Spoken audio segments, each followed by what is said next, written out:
पुढची बातमी आहे, तळेगावला मनमानी पद्धतीने भाजीपाला विक्रेत्यांमुळे मारुती मंदिर चौक, जिजामाता चौक, बाजारपेठ तसंच शहरातील मुख्य रस्त्यावरती वाहतूक कोंडी निर्माण होऊन नागरिकांचा खोळंबा होतो। या पार्श्वभूमीवर तळेगाव नगर परिषद आणि वाहतूक विभागाच्या समन्वयातून रविवार आठवडी बाजार आणि पार्किंगचे साचेबद्ध नियोजन करण्याचा निर्णय आढावा बैठकीत घेण्यात आला। या बैठकीमध्ये पालिका अधिकारी, पोलीस, व्यापारी संघटना आणि फेरीवाला समितीचे सदस्य उपस्थित होते। आठवडी बाजार, पार्किंग आणि रहदारीचं नियोजन बिघडलेलं आहे। मूळ जागेबाहेर वाढत चाललेल्या बाजारामुळे वाहतूक कोंडी होतीये।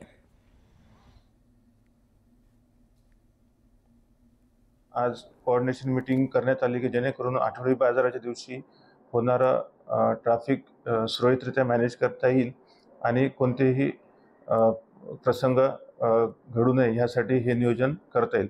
तर यामध्ये प्रामुख्यतः जिजामाता चौक ते गावात जाणारा जो रस्ता आहे तो रस्ता आपण मोकळा ठेवणार आहे आणि नगर परिषद समोर जी सध्याची नगर परिषद आहे त्या समोरील जो संभाजीनगर कडे जाणारा रस्ता आहे हा सुद्धा रस्ता मोकळा ठेवणार आहे, जेणेकरून एक सर्कल गावात जाणारा आणि येणारा हे फ्री राहील।